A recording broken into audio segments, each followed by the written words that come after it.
곧 예수라고 하는 제목으로 함께 말씀 보도록 하겠습니다.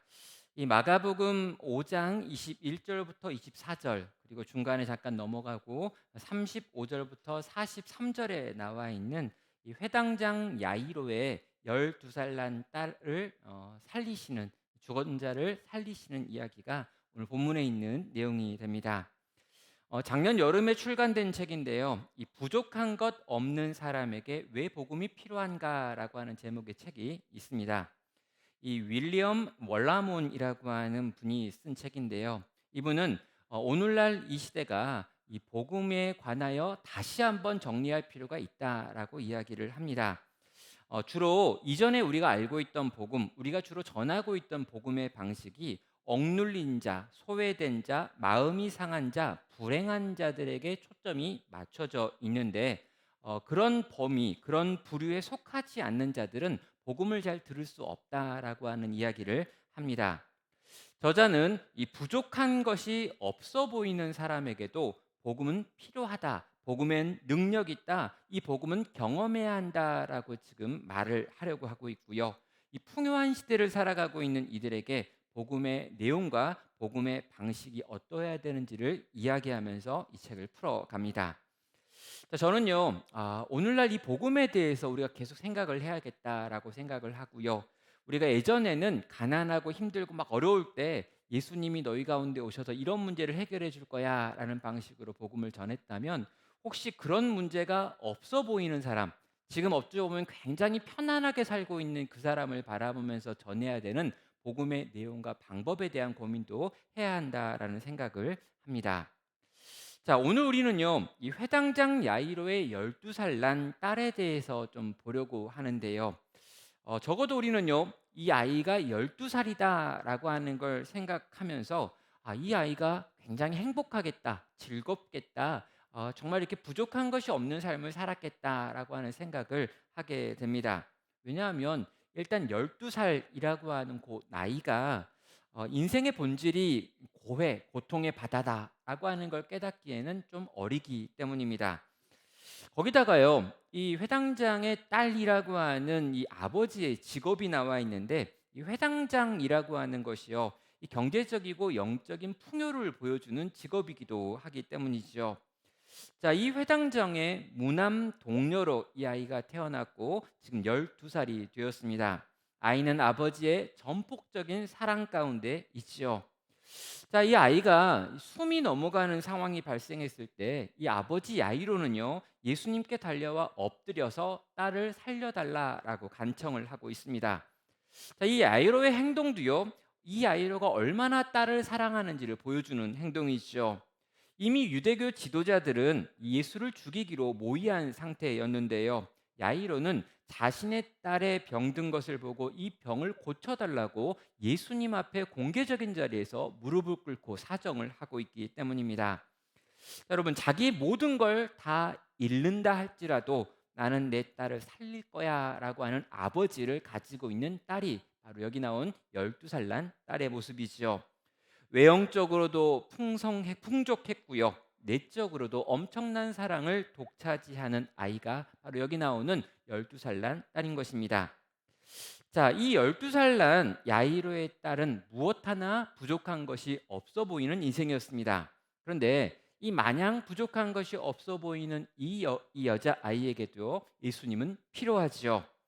자, 우리는요, 예수님 안에 소망 있다라고 하는 이야기를 하고 있습니다. 그런데 이 예수 안에 소망 있다라고 하는 이 표현이 정말 가난한 사람, 힘든 사람, 어려운 문제를 당한 사람들에게만 효과적이고, 풍요한 사람들, 가진 걸 다 가지고 있는 자에게는 아무런 효력도 없는 것이다라고 한다면은요, 우리는 진리를 반쪽만 이해하고 있는 것입니다. 정말 예수님께서 유일한 소망이 되십니다라고 하는 말이 진리가 되려면은요, 무언가 부족한 이들에게도 예수님은 이 진리를 보여줘야 되지만, 부족한 것이 없어 보이는, 겉으로 보기에 다 가지고 있는 사람에게도 예수님은 반드시 있어야 되는 유일한 소망이다라고 하는 말이 성립이 되어야 한다는 것이죠.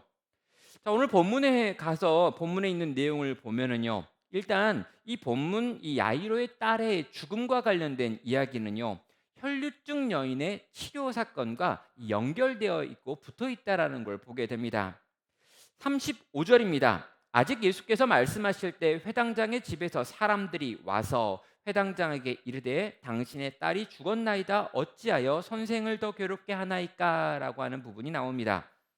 자, 여기 보면은요. 아직이라고 하는 표현이 나오는데요. 예수님께서 아직 무언가 말씀하고 계실 때 회당장의 집에서 사람들이 왔다라고 말하고 있습니다. 그렇다면 요 앞에 어떤 내용이 있을까요?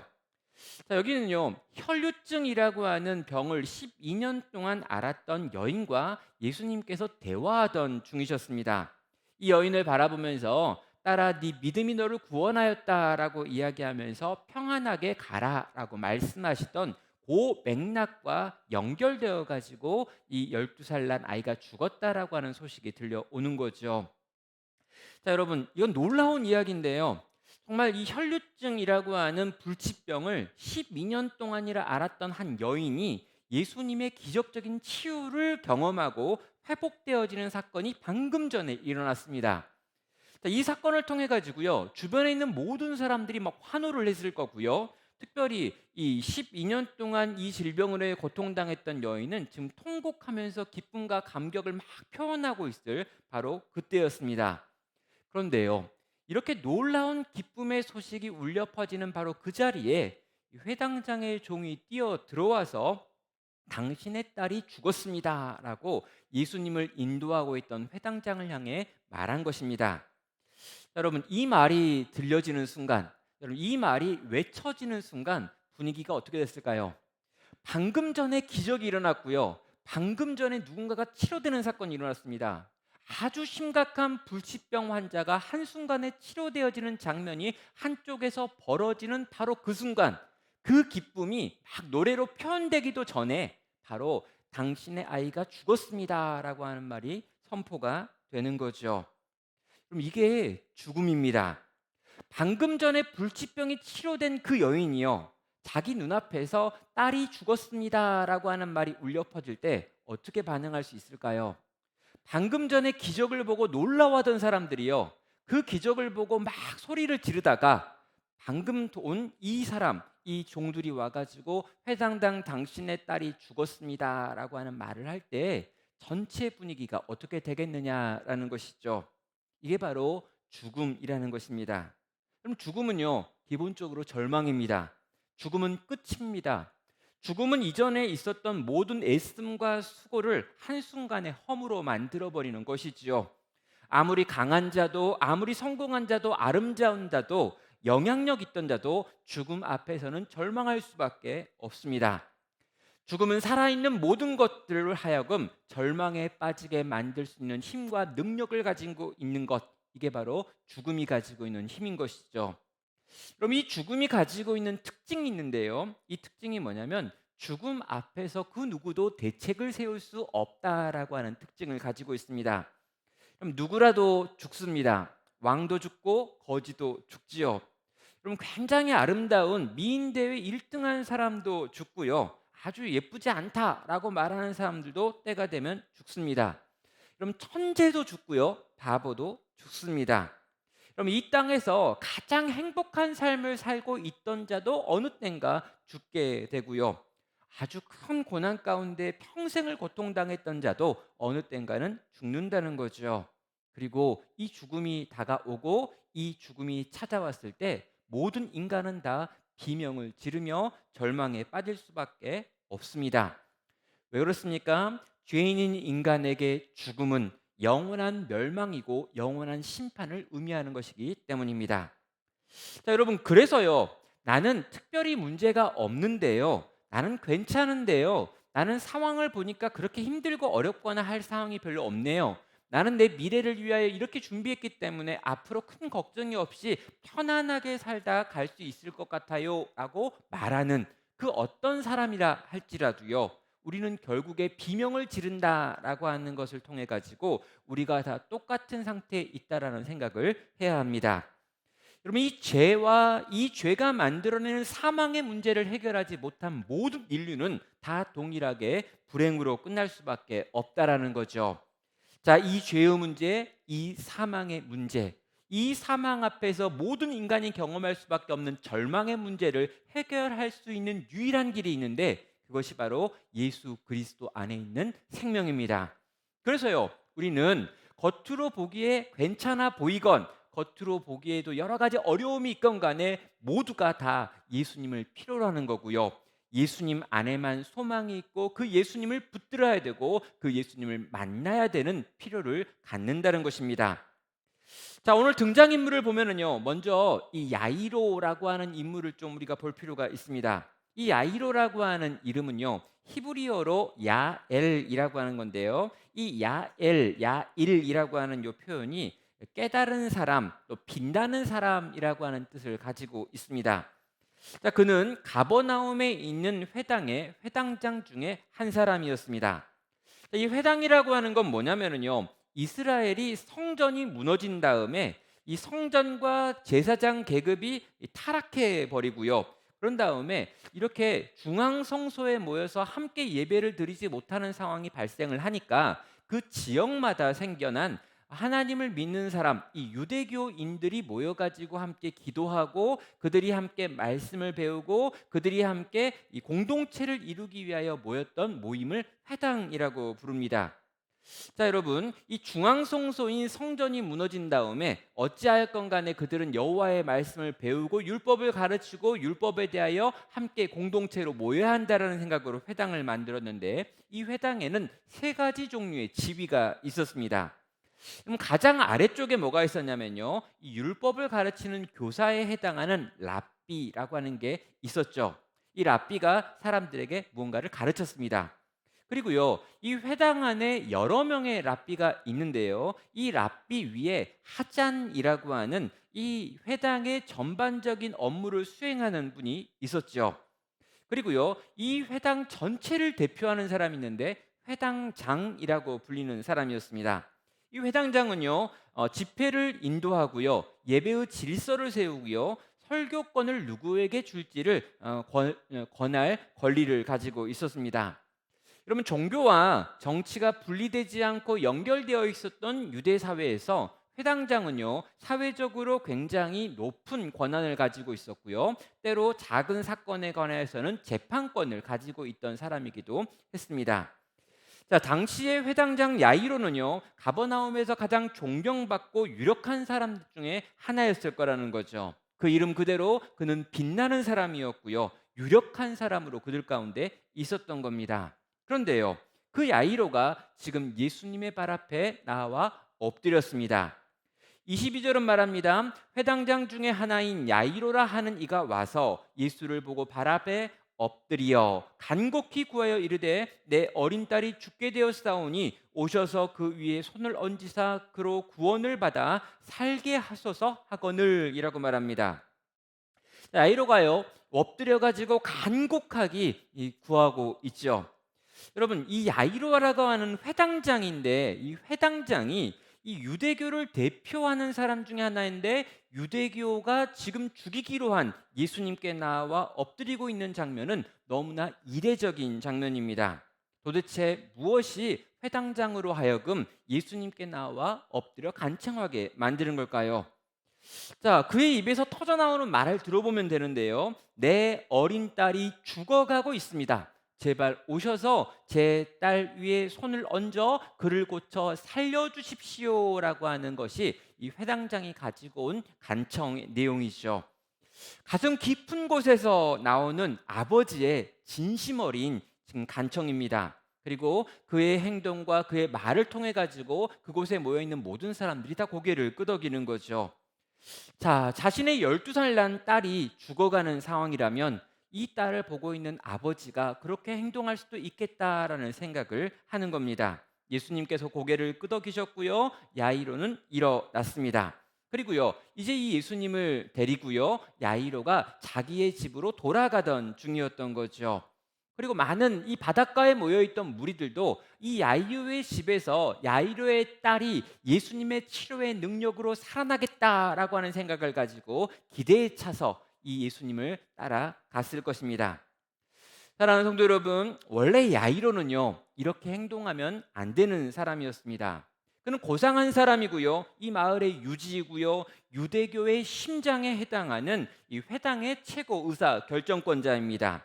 그런데 그런 그가 유대교가 미워하는 예수께 나와 무릎을 꿇고 사정을 하는 것은 대단히 위험한 행동이고요. 그런 일을 한다고 할지라도요, 캄캄한 밤에 아무도 없을 때 한다면 모르겠지만 대낮에 이렇게 많은 사람들이 모여 있는 자리에서 해서는 안 되는 거라는 거죠.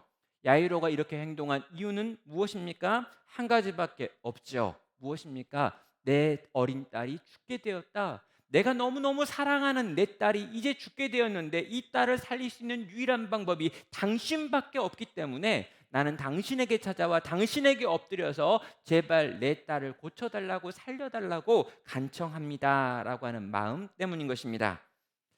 여러분, 이렇게 부모가 되어 가지고요 자녀를 키우다 보면은요 이 부모로서 자녀를 보면서 느끼는 가장 큰 정서 중에 하나가 이 무능함인 것 같습니다. 왜 이렇게 말씀을 드리냐면요, 이렇게 부모가 되신 분들은 아마 알 수 있는 것 같아요. 아이를 바라보면서 이 아이가 정말 잘 크고 멋지게 크고 훌륭하게 크고 건강하게 크고 신앙 좋게 컸으면 좋겠다라고 하는 마음이 있습니다. 그리고 최선을 다해 어떻게 노력도 해요. 기도도 하고요. 먹을 걸 잘 먹여보려고도 하고요. 약도 챙겨 먹고 병원도 데리고 가보고요. 할 수 있는 걸 여러 가지 다 동원해 봅니다. 근데 내 마음대로 되지 않는 거죠. 인생을 살다 보면은요. 어떤 분들은 그런 분도 있어요. 정말 의지가 아주 강하고요. 아주 똑똑합니다. 날 때부터 여러 가지 좋은 것들을 다 가지고 태어났고 또 그런 환경에서 잘 자라가지고요. 실제로 내가 뭔가 결정을 하고 그 결정한 내용을 가지고 열심히 해서 그 일의 결과를 경험하고 그걸 누리는 사람들이 있습니다. 내가 뭔가 결정을 하고 그걸 최선을 다해 하면 대부분 다 되더라라고 하는 걸 경험하는 사람들이 있죠. 대표적인 사람이 저 같은 사람인데 모르셔도 상관없습니다. 아무튼 근데요, 안 되는 게 있더라는 거죠. 저는 모르겠는데 제 자녀들은 제 맘대로 크지 않는 겁니다. 제가 우리 딸이 어렸을 때 기억이 나는 장면 중에 한 장면이 있습니다. 저희가 이제 2층 이제 빌라에 살았었는데요. 2층 빌라에서 이제 겨울이 돼가지고 이제 아이의 옷을 입혀가지고 2층 빌라에서 밑으로 내려가는 계단 앞이었습니다. 근데 이 계단 앞에 이렇게 있는데 아이가 이렇게 옷을 딱 입고 이제 내려갈 준비를 하고 계단을 내려가야 되는데 저랑 이렇게 딸이 이렇게 보고 있는 거죠. 저는 위쪽에 있고 딸은 아래쪽에 있는데 아이가 발을 헛디딘 겁니다. 한 5살밖에 안 되는 딸이 제 눈앞에서 제 손이 닿는 곳에서 발을 헛디뎌 가지고 비틀비틀 거리면서 계단을 향해 넘어지는데요. 제가 제 눈앞에 있는데 손을 내밀어 잡으려고 손을 뻗었는데 제 손끝을 스치고 얘가 밑으로 굴러가 버린 거예요. 한 층을. 계단을 땡굴땡굴 굴러가고 저는 뛰어가서 아이를 보고 나중에 아이가 막 다쳐 있는 것들을 봤습니다. 그럼 바로 내 눈앞에 내 코앞에서 내가 손을 뻗으면 닿을 수 있는 그 자리에 내 딸이 있음에도 불구하고 이 딸이 넘어지는 걸 지켜줄 수 없는, 다치는 것을 보호해 줄 수 없는 아빠의 비참함이 제 마음 가운데 있었다는 거죠. 그럼 정말 지키고 싶습니다. 정말 살리고 싶습니다. 정말 고치고 싶습니다. 우리 아이가 다치지 않았으면 좋겠습니다. 건강했으면 좋겠습니다. 정말 잘 살았으면 좋겠습니다.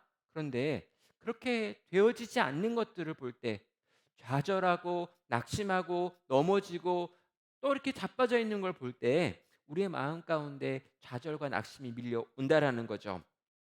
저는요, 자기 딸이 내 눈앞에서 죽어간다라고 하는 걸 보고 있던 이 야이로의 마음이 어땠을까? 이 아빠의 마음이 어땠을까?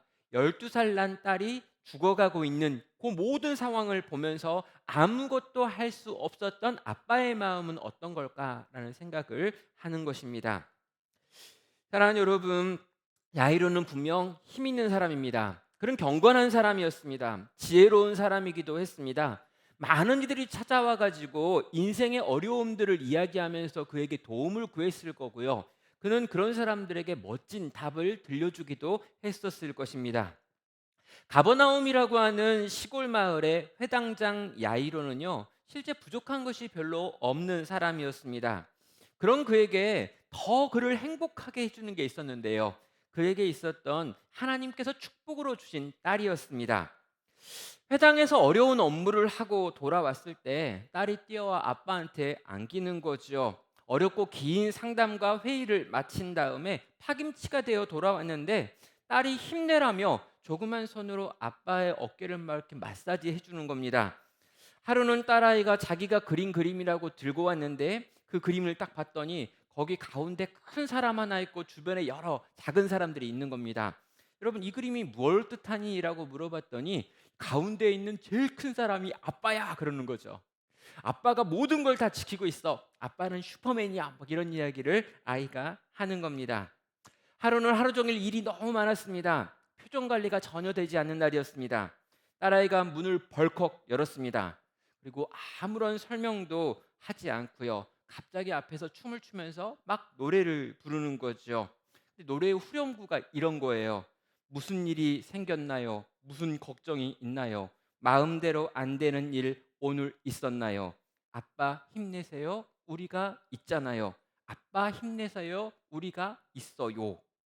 그럼 음정도 안 맞고요. 박자도 안 맞고 춤도 좀 이상한데요. 이런 걸 보고 이런 걸 듣는 동안에 미소가 걸리는 거죠. 딸아이는요, 야이로에게 하나님이 보내신 최고의 선물이었고 보물이었던 겁니다. 자, 이 딸아이가요, 12년이나 지나가지고 12살이 되었습니다. 그럼 유대인의 전통은요, 딸아이가 12살 6개월이 지나면 그때부터 준어른 취급을 합니다. 그래가지고요, 이 신랑감도 찾고요, 정혼할 수 있는 나이도 되는 거죠. 날로 날로 딸아이가 점점 더 예뻐지고요, 갈수록 더 생명력이 넘치는 딸이 되고 있습니다. 자, 이런 딸을 바라보면서 이제 곧 내 품을 떠날 거야라고 하는 생각을 하고, 그러면서 아쉬운 마음과 동일하게 또 하나님께서 가장 좋은 것들로 이 딸의 인생을 예비하실 것을 구하는 마음이 가득했던 그런 어느 때였습니다. 근데 딸이 아프기 시작하는 거죠. 이유를 알 수가 없습니다. 방금 전까지 생명력으로 넘쳐났던 그 딸의 몸에서 생명이 빠져나가는 것이 느껴집니다.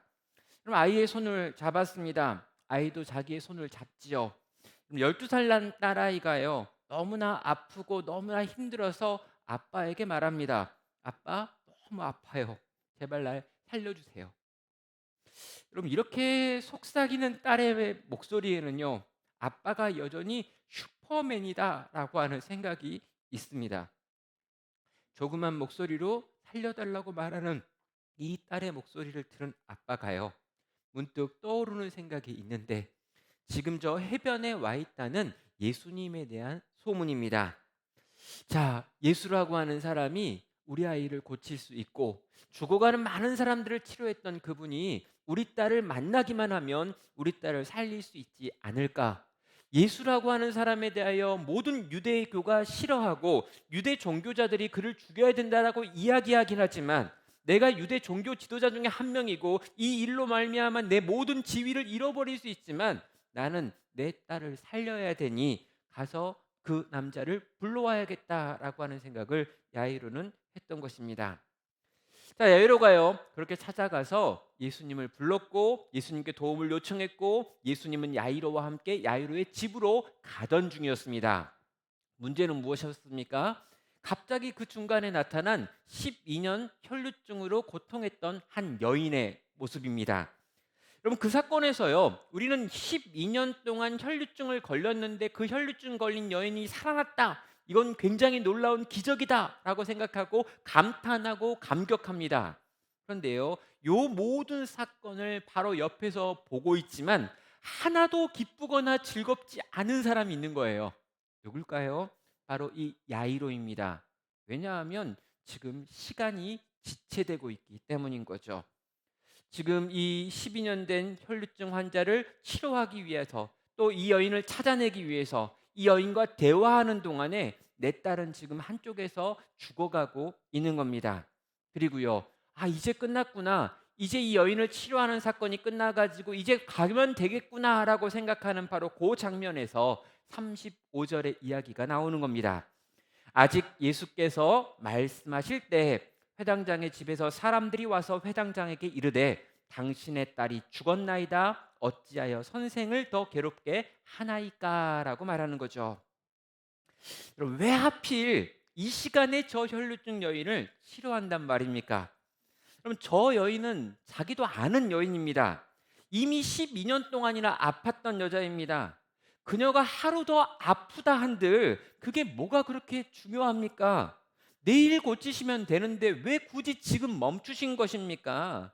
지금 당장 뛰어갔더라면 혹시 내 딸이 죽기 전에 만날 수 있을 수도 있었을 텐데, 그리고 당신께서 기적을 행하셔서 내 딸을 살릴 수 있었을 텐데, 굳이 왜 저 여자 붙들고 씨름하다가 저 여자 살려내고 내 딸 죽이신 겁니까? 라고 하는 원망이 야이로에게서 올라오는 거죠. 여러분, 그래서요, 그 종이 하는 말이 그겁니다. 예, 선생을 더 이상 괴롭게 하지 말고 이제 그냥 놔두십시오. 왜 그렇습니까? 죽음은 당신도 누구도 그 어떤 존재도 해결할 수 있는 문제가 아니니 예수도 이 죽음의 문제를 해결할 수 없을 겁니다 라고 하는 것이 종들의 생각인 것입니다. 여러분, 이 이야기를 들었던 야이로는 과연 어땠을까요? 아마 다리에 힘이 풀렸을 것입니다. 하늘이 노래졌을 것입니다. 유일한 희망이었던 그 희망이 자기의 눈앞에서 문을 쾅 하고 닫아버리는 걸 보았을 것입니다. 유일한 빛을 봤는데 그 빛이 신기루였던 것입니다. 어둠이 있고 그 어둠이 이 야이로의 모든 마음과 생각을 덮어버렸을 것입니다. 지독한 두려움이 밀려왔겠죠. 왜 그렇습니까? 집으로 돌아가면 방금 전 떠나올 때는 살아있던 내 딸이 죽어 시신이 되어 남아있기 때문입니다. 그 아이가 12년 동안 보여주었던 그 모든 것들은 더 이상 진행될 수 없는 이야기가 될 것이며, 그 모든 것들은 다 추억이 되어 끊임없이 자기를 괴롭힐 것이기 때문입니다. 그것은 미래가 사라져 버리는 걸 의미하는 것이고요. 추억할 만한 과거만 남는 것일 것이고요. 자기는 그 모든 상황이 이 야이로가 감당할 수 없는 것이기 때문입니다. 자, 여러분, 이런 상황 가운데 야이로는 놓였고요. 이런 상황 가운데 놓여 있는 야이로에게 예수님께서 입을 열어 이렇게 말씀하십니다. 예수께서 그 하는 말을 곁에서 들으시고 회당장에게 이르시되 두려워 말고 믿기만 하라 하시고. 여러분, 26절에서요, 두려워 말고 믿기만 하라라고 말하고 있습니다. 야이로는 지금 두려움에 떨고 있습니다.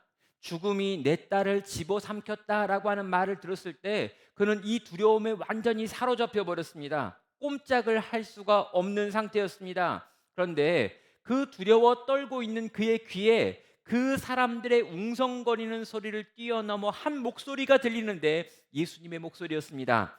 두려워 말고 믿기만 하라. 그리고 이제 같이 가자라고 말하고 있습니다. 예수님께서 손을 내미셨고요. 야이로는 그분의 손을 잡았고요. 그런 다음에 그분과 함께 길을 걸어 자기의 집으로 돌아갔습니다. 39절은 말합니다. 들어가서 그들에게 이르시되 너희가 어찌하여 떠들며 우느냐? 이 아이가 죽은 것이 아니라 잔다 하시니.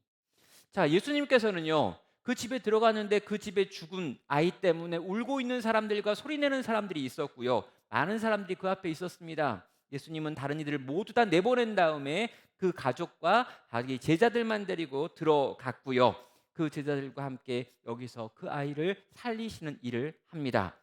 예수님께서 그 아이의 손을 잡으셨습니다. 그리고 그 아이를 향해 나지막하게 말씀하시죠. 달리다 쿰이라고요. 엄마가 딸아이들을 깨울 때 하는 그 부드러운 목소리로, 그 부드러운 어조로, 사망을 이기기에는 너무나 약한 목소리로 지금 이 아이를 향해서 일어나라고 예수님은 말씀하신 것입니다. 그리고 예수님의 입에서요, 그 말이 떨어지자마자 그 딸아이를 붙잡고 있는 거대하고 강력해 보였던 어둠이 순식간에 사라져 버렸습니다. 딸아이가 눈을 떴습니다. 찰나에 일어난 일이었습니다.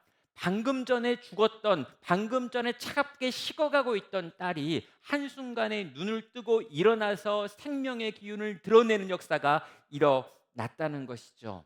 사랑하는 여러분, 이 일이 예수님께서 이 죽음을 넘어서 이 죽음 가운데 있었던 생명을 건져내시며 절망 가운데 있었던 아버지에게 새로운 소망을 안겨다 주는 이야기가 되는 것입니다.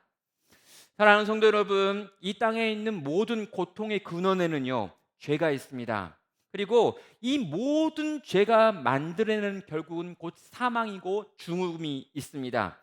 이 사망의 문제에서 자유롭지 못한 모든 인간들은요, 절대로 행복해질 수 있는 존재가 아닙니다. 그런데 여러분, 이 사망의 문제를 해결하신 분이 여기에 계시다는 거죠. 이 사망을 이기신 분이 바로 여기에 계신 것입니다. 나사렛 예수, 우리 주 예수 그리스도께서 그 일을 하셨고 지금도 하고 계시다는 거죠. 여러분, 인간으로서는 도무지 어떻게 할 수 없는 게 사망인데요, 이 사망을 뚫고 사망 가운데 매여 있는 한 영혼을 끄집어내 건져오신 분이 예수님이라는 거예요. 이 딸의 죽음 앞에서 절망할 수밖에 없는 아버지의 그 절망의 문제의 중심에 있는 딸의 생명을 살리시는 일을 오늘 우리 주 예수 그리스도께서 하고 계신다는 겁니다. 마치 엄마가 딸아이를 깨우는 것처럼 그렇게 이 사망에 매여서 결코 일어날 수 없는 잠을 자고 있는 아이를 달리다 쿰이라고 부르시면서 일으켜 세우시는 기적이 일어났다는 거죠. 그래서 여러분, 우리는요, 무엇을 구하고 무엇을 기도하느냐라는 거죠. 우리는요, 바로 이 주님을 구하는 겁니다. 이 주님을 만나고 싶어 하는 것입니다. 이 주님을 경험하고 싶다고 말하는 겁니다.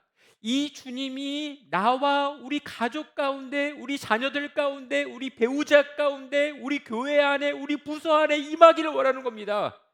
정말 이 사망이 왕노릇하고 있는 이 세상 가운데, 사방에서 고통과 비명의 소리가 울려 퍼지는 이 땅 위에 죄가 여전히 왕노릇하고 있고 세상의 풍조가 모든 걸 지배하고 있는 것 같은 이 세상 속에, 여기저기서 탄식이 울려 퍼지고 있는 이 땅에 예수 그리스도라고 하는 이 사망을 이기신 분이 오셔야지만 우리가 여기서부터 건진받을 수 있다라고 하는 걸 믿고 있다는 거죠.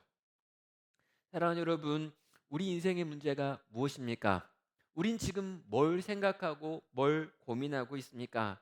근데 여러분, 사망보다 더 큰 걸 가지고 고민하신 분 계십니까? 그렇지 않다면요, 우리는요, 이 사망의 문제를 해결하신 우리 주님을 우리의 삶 가운데 초청함으로 우리가 가지고 있는 모든 다른 종류의 것들이 그분 안에서 해결될 수 있음을 믿어야 되는 것입니다.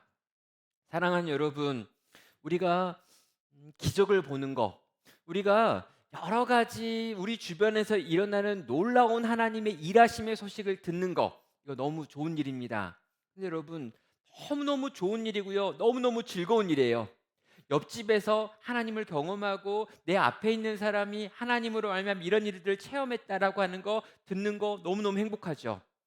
왜 언제요? 예, 내가요, 문제가 없을 때, 내가 괜찮을 때는요, 주변에서 그런 간증하는 사람들의 이야기를 들으면 되게 즐겁고 행복하고 감사하고 감격하고 막 박수가 나옵니다. 근데 문제가 뭐냐면은요, 내가 너무 어려울 때는요, 내가 너무 고통스러울 때는요, 내 옆에서 그런 이적이 일어나는 게 나랑 아무 상관없습니다.